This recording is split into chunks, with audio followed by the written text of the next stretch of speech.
जय हिंद दोस्तों, मैं दिलीप वर्मा। आज मैं ग्वालियर के किले पर विजिट करने आया हूं। तो शायद सोचता हूं कि आपके सामने ग्वालियर के इतिहास और ग्वालियर के किले के बारे में विस्तार से समझाने का प्रयास करता हूं कि ग्वालियर के किले के बारे में क्या इतिहास है, इसका कैसे डेवलपमेंट हुआ है इस किले के, और इस किले पर कौन कौन से विभिन्न मंदिर हैं। इन मंदिरों को हम विस्तार से समझने का प्रयास करते हैं। जैसे इस किले के बारे में आप सभी जानते हैं कि इसे भारत का जिब्राल्टर के नाम से जानते हैं। ये ना केवल इसे भारत का जिब्राल्टर बल्कि हमें पूर्व का जिब्राल्टर और भारत में जितने किले हैं उनके मोती के नाम से भी जानते हैं। ये किला जो है, ग्वालियर का किला जो है, अपनी भव्यता और विशालता और के कारण एक न केवल भारत के बल्कि विभिन्न विश्व के विभिन्न देशों के लिए पर्यटकों का एक आकर्षक केंद्र भी है। ये किला जो है अपनी स्थापत्य कला और वास्तुकला के लिए बहुत फेमस है, और इस किले में काफ़ी स्ट्रक्चर्स है, काफ़ी मंदिर है, और हर धर्म के मंदिर हैं, हर धर्म के स्थल हैं, पुरातात्विक स्थल हैं। जैसे जैन धर्म के हैं, और सिख धर्म के हैं, बुद्ध धर्म के हैं, हिंदू धर्म के हैं, और विभिन्न कालखंडों में इस किले का निर्माण और इस किले में स्थित बहुत सारी स्मारक मंदिर या फिर स्थलों का निर्माण किया गया है। इस किले का संबंध एक राजवंश से नहीं है बल्कि विभिन्न राजवंशों से। ग्वालियर के किले पर देखा जाए तो सास बहू का मंदिर भी देखने को मिलता है और विष्णु मंदिर भी है। ग्वालियर के किले के इतिहास के बारे में समझा जाए तो बताया जाता है, कुछ इतिहासकारों का मत है, कुछ इतिहासकारों का मानना है कि 8वीं सदी में इस किले का निर्माण जो है यहाँ के स्थानीय सरदार राजपूत शासक जो थे सूरसेन के द्वारा इस किले का निर्माण किया गया था। इस नहीं है, एक कहानी और है। जो राजा जो यहाँ के जिस किले का निर्माण किया गया था 8वीं सदी में, सूरसेन के द्वारा इस किले का निर्माण किया गया था। तो इनके बारे में कहानी ये है, लोक कथाओं के बारे में कुछ इतिहासकार ये बताते हैं कि ग्वालियर का नाम कैसे बना, ग्वालियर के किले का निर्माण कैसे हुआ, उसके बारे में कहानी है कि यहाँ के ग्वालिपा एक ऋषि से संत थे, साधु थे। तो कहीं ना कहीं सूरसेन जो यहाँ के सरदार थे, स्थानीय सरदार थे, राजपूत शासक थे, तो उनको कुष्ठ रोग हो गया था। तो कुष्ठ रोग हो गया था तो उन्होंने इलाज के लिए या फिर उन संत से प्रार्थना की। तो उन्होंने संत ने पवित्र तालाब का पानी उनको दिया। तो उनका सूरसेन थे, राजा थे, और वो कहीं ना कहीं ठीक हो गए। तो उन्होंने उसकी याद में कहीं ना कहीं ग्वालियर जो साधु संत थे उनकी याद में इस किले का निर्माण किया गया और ग्वालियर जैसे शहर का एक विस्तार किया गया, स्थापना की। किले पर ही इसी समय इस किले पर तेली का मंदिर और चतुर्भुज मंदिर का निर्माण भी किया गया था। इसके किले के नीचे जब आप आते हैं तो वहाँ पे आपको चतुर्भुज मंदिर देखने को मिलता है। चतुर्भुज मंदिर के बारे में एक यहाँ पे एक शिलालेख है। इस शिलालेख से जो है सबसे पहले जीरो के रिकॉर्ड्स पाए गए हैं। बताया जाता है कि यहाँ पे जीरो के या शून्य के संबंध में यहाँ पे एक सबसे पहले या प्राचीनतम या ओल्डेस्ट जो रिकॉर्ड्स है या इस शिलालेख में मिलते हैं। फिर इसके बाद यहाँ पे एक तेली का मंदिर है, और जो तेली का मंदिर जो ग्वालियर के किले पर स्थित है, ये ग्वालियर किले पर स्थित सबसे ऊंची एक स्मारक है या मंदिर है, और जो 8वीं सदी में बना था। इस मंदिर के बारे में एक लोक कथा है कि यहाँ पे तेल का जो व्यापार करने वाले व्यापारी थे उनके द्वारा जो धन दान किया गया था, उस धन से इस मंदिर का निर्माण किया गया था। इसलिए इस मंदिर को तेली के मंदिर के नाम से आता है। यहाँ पे विष्णु का मंदिर भी है।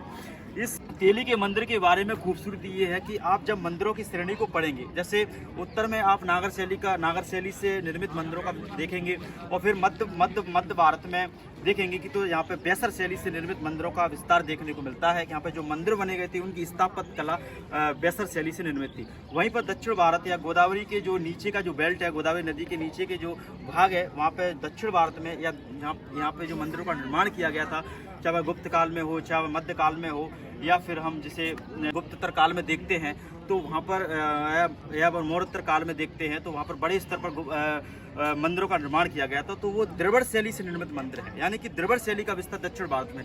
लेकिन जो अब ग्वालियर का किला मध्य भारत में आता है, यानी कि मध्य प्रदेश के हार्डलैंड में आता है मध्य प्रदेश में, तो यहाँ पर नागर शैली से निर्मित मंदिरों का विस्तार होना चाहिए। बल्कि ऐसा नहीं कि ऐसा ही है कि एक अपवाद मंदिर हमें द्रविड़ शैली से देखने को मिलता है। इसलिए तेली के मंदिर के बारे में कहा जाता है कि द्रविड़ शैली से निर्मित भारत का एकमात्र ऐसा मंदिर है जो उत्तर भारत में स्थित है। इस मंदिर की खूबसूरती यही है कि ये द्रविड़ शैली से निर्मित उत्तर भारत में स्थित एक मंदिर है, जबकि द्रविड़ शैली का विस्तार जो है दक्षिण भारत में देखने को मिलता है। और इस किले का संबंध, ग्वालियर के किले का संबंध विभिन्न राजवंशों और विभिन्न इतिहास के विभिन्न कालखंडों से है। इस किले का निर्माण जो है प्रारंभ में जो है स्थानीय सरदार जो है वीर जो है सूरसेन के द्वारा किया गया था। लेकिन जैसे ही हम और आगे आते हैं, जैसे मध्यकाल की अगर बात किया तो मध्यकाल में इल्तुतमिश 1232 में कहीं ना कहीं जो गुलाम वंश के संस्थापक थे, इन्होंने भी कहीं ना कहीं इस किले पर कब्जा किया, इस किले को कब्जा किया। तो इन्होंने भी कहीं ना कहीं इस किले पर कब्जा किया। फिर इसके बाद मध्यकाल में इस किले का डेवलप, इस किले पर जब तोमर वंश का शासन स्थापित हुआ तो तोमर वंश के सबसे प्रतापी और वीर और सबसे शक्तिशाली राजा थे राजा मानसिंह तोमर।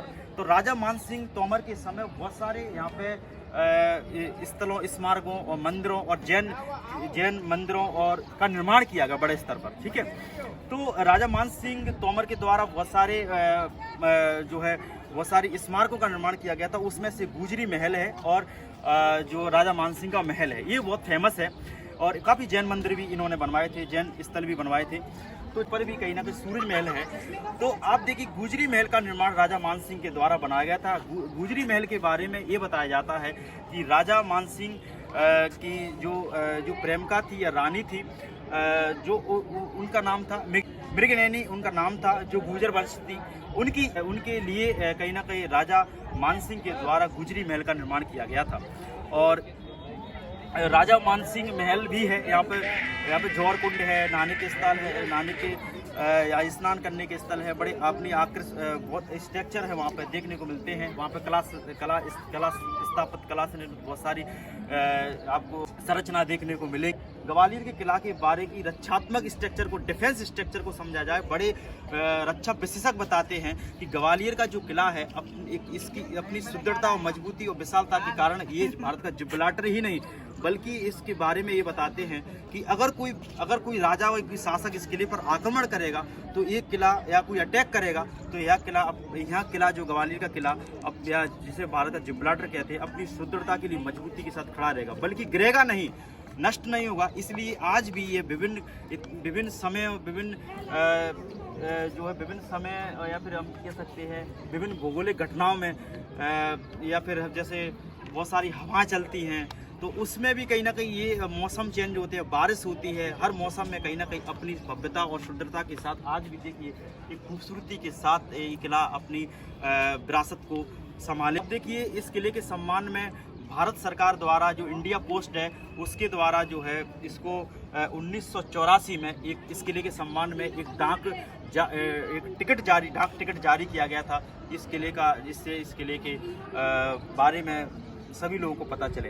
अगर मध्यकाल में अगर इस किले के बारे में और समझा जाए, जैसे हमने 15वीं सदी में राजा मानसिंह के द्वारा बनाए गए स्मारकों और उनके योगदान को समझा, अब समझते हैं इस किले में कुछ जैसे मुगल काल में कुछ देखते हैं। मुगल काल में क्या इस किले का क्या जो है इस समय कुछ घटना घटित हुई थी। तो मुगल काल में जैसे मुगल बादशाह थे, सबसे शक्तिशाली बादशाह जैसे अकबर हैं, तो अकबर ने इस किले का उपयोग जो है राजनीतिक कैदियों को कहीं ना कहीं बंदी बनाने के लिए रखा गया था। जो वहाँ पे जो मुगल साम्राज्य के लिए जो व्यक्ति या जो मुगल बादशाही के लिए खतरा थे, उन राजनीतिक व्यक्तियों को यहाँ पर बंदी बनाया जाता था। इसलिए यहाँ पर सिख धर्म के 6वें जो गुरु थे हरगोविंद जी थे, हरगोविंद जी को कहीं ना कहीं जहाँ पे बंदी बना कर रखा गया था, उनको 2 साल तक बंदी बना गया था।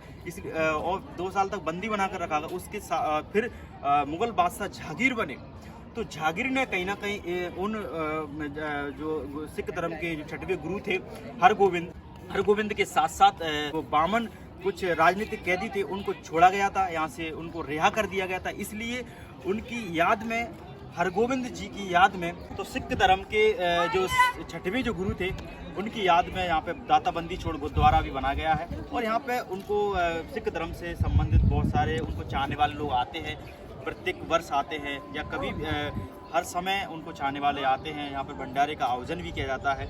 फिर इसके बाद हम ग्वालियर के किले से जुड़ी कुछ कहानियाँ भी हैं। जैसे ग्वालियर से किले का संबंध रानी लक्ष्मीबाई से भी है, जो झांसी की रानी थी, और उनका संबंध किले से क्या है।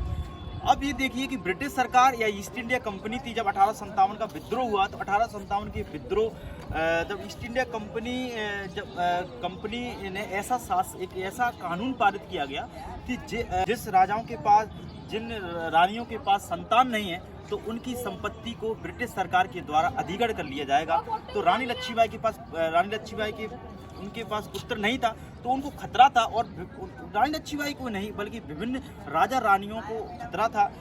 जैसे आप देखिए कि कानपुर के नाना साहब, लखनऊ की हजरत बेगम, इन्होंने कहीं ना कहीं 1857 और झांसी की महारानी रानी लक्ष्मीबाई, इनका की कहीं ना कहीं 1857 क्रांति में काफ़ी योगदान है। तो इन्होंने ब्रिटिश सरकार के खिलाफ एक विद्रोह किया, जिसे हम 1857 का विद्रोह के नाम से जानता है। तो कई कारण थे। एक कारण ये भी था कि उन्होंने जो पुत्र की जो उत्तराधिकारी संपत्ति पर प्रतिबंध लगा दिया गया, उसके साथ साथ सैनिकों से रिलेटेड कई कारण थे 1857 क्रांति में कि कारतूसों को प्रयोग किया गया, लेकिन मेनली कारण यही था। तो इसलिए देखते हैं 1857 क्रांति में बहुत सारे दक्षिण भारत अछूत रहा था, इसमें भागीदारी नहीं थी दक्षिण भारत के राजाओं के 1857 के विद्रोह में, और साथ ही इसमें मध्यम वर्ग जो था भारत का, वो भी कहीं 1857 के विद्रोह से दूर रहा। और फिर हम देखते हैं कि किसान भी कहीं ना कहीं बड़े स्तर पर, युवा इससे सैनिकों को छोड़कर युवा जो है और किसान जो है और मध्य वर्ग इस आंदोलन से, इस 1857 के स्वतंत्रता संग्राम से बाहर थे। रानी लक्ष्मीबाई जब झांसी पर कहीं ना कहीं कब्जा किया अंग्रेजों ने, ईस्ट इंडिया कंपनी ने या फिर वहाँ की सेना ने, तो कहीं ना कहीं झांसी की रानी कहीं ना कहीं ग्वालियर में यहाँ पर राजा थे सिंधिया जी, उनको कहीं ना उनसे उन्होंने कहा कि हमें पनाह दीजिए, हमें आप संरक्षण दीजिए, हमें अंग्रेजों से बचा लीजिए। जबकि यहाँ पे जो ग्वालियर के जो सिंधिया शासक थे वो अंग्रेजों के सहयोगी थे। ये भी कहीं ना कहीं मराठाओं के परिसंघ से ही इनका निर्माण हुआ था। ये जैसे ग्वालियर में सिंधियों का विस्तार है, ये मराठाओं के परिसंघ है या फिर उनके ही छोटे सामंत हैं। जैसे देखते हैं नागपुर में भोंसले थे, वो भी कहीं ना कहीं मराठाओं से जुड़े थे।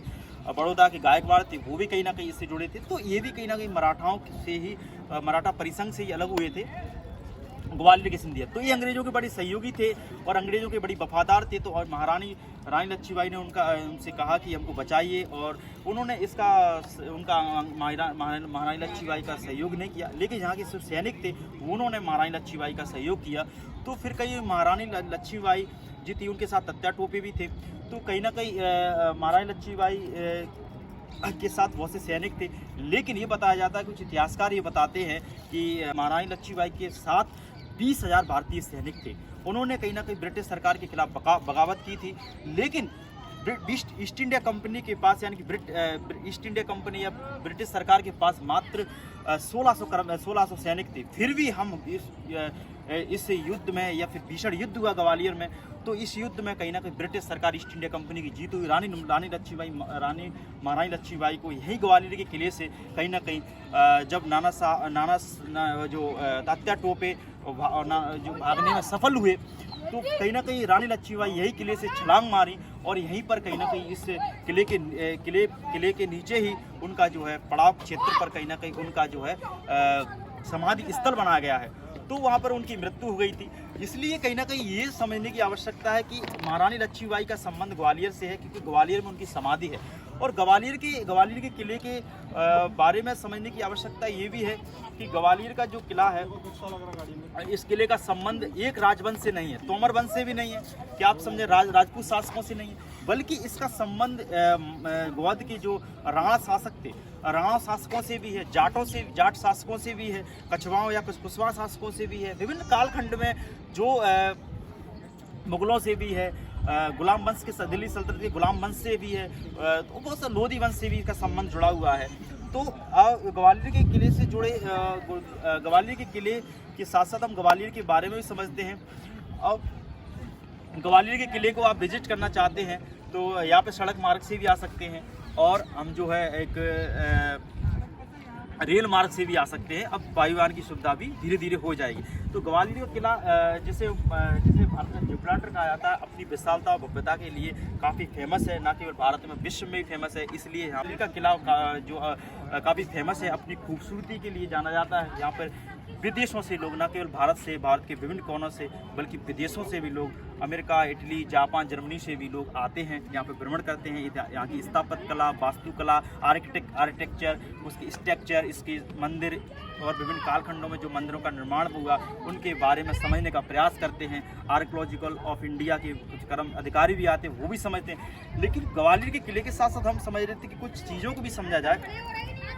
तो जैसे ग्वालियर के किले, ग्वालियर के किले के लिए ही बड़े बड़े कई कालखंड में इसके किले का निर्माण राजा मानसिंह के समय या फिर विभिन्न सिंधिया राजवंश के समय इस किले का बड़े स्तर पर, इस किले के साथ साथ ग्वालियर एक रियासत बना और बड़ा डेवलपमेंट हुआ। और यहाँ पर सिंधिया जो राजघराने के निवास स्थल है उसे हम राज पैलेस के नाम से जाना जाता है। और वहाँ पर बहुत सारे उसको आज जो है पैलेस इस एक निवास स्थल के साथ साथ एक अपनी भव्यता और सुंदरता के लिए वो संग्रहालय भी है, म्यूजियम भी बना है। अब ग्वालियर के किले में बहुत सारे म्यूजियम भी हैं। ऐसा नहीं है कि ग्वालियर के किले में एक गुजरी महल म्यूजियम है, यहाँ पर बहुत सारे म्यूजियम भी हैं, बहुत सारे इंस्ट्रूमेंट रखे हैं, कुछ हथियार रखे गए हैं, कुछ ऐसे शिलालेख से यहाँ से बहुत सारे, जैसे चतुर्भुज शिलालेख से कहीं ना कहीं सूर्य के रिकॉर्ड्स देखने को मिलते हैं, यानी कि सूर्य का आप कह सकते हैं सूर्य के आविष्कार के रिकॉर्ड देखने को मिलते हैं, जीरो जिसे हम बोलते हैं, तो वहाँ से भी रिकॉर्ड मिलते हैं। तो जयविलास पैलेस के बारे में समझा। फिर हम देखते हैं कि यहाँ पे तानसेन का मकबरा भी है, तानसेन की समाधि भी है, जो कहीं ना कहीं न केवल तानसेन हिंदू शास्त्रीय संगीतकार थे और बल्कि वो मुगल सम्राट जिसे हम बोलते हैं अकबर, उनके नवरत्नों में भी शामिल थे। तो कहीं ना कहीं बड़े संगीतकार थे और अपने संगीत के लिए काफ़ी फेमस थे। तो उनका भी कहीं ना कहीं समाधि स्थल है। और मोहम्मद गौस का मकबरा भी ग्वालियर में है, इसको भी विजिट करना चाहिए। एक सूफी संत से जिनका संबंध अकबर से भी है, बाबर से भी है और हुमायूं से भी है। तो कहीं ना कहीं एक सूफी संत की समाधि भी है, मोहम्मद गौस का मकबरा भी है यहाँ पे। फिर हम ग्वालियर में एक सूर्य मंदिर भी देखने को मिलता है। तो सूर्य मंदिर का जो निर्माण था 1988 में इस सूर्य मंदिर का निर्माण जो है जो श्री घनश्याम जी बिरला थे, उनकी प्रेरणा से बसंत कुमार बिरला ने इस सूर्य मंदिर का निर्माण किया गया था। बताया जाता है कि सूर्य मंदिर जो है गोले के मंदिर के पास है और ये सूर्य मंदिर का जो निर्माण जो है उड़ीसा में जो कोणार्क मंदिर है, उड़ीसा में सन टेम्पल है कोणार्क मंदिर के नाम से, उसकी तर्ज पर बनाया गया है, उसके वही हुए इस मंदिर का निर्माण किया गया है। इसलिए कहीं ना कहीं ये सूर्य मंदिर के लिए काफ़ी फेमस है।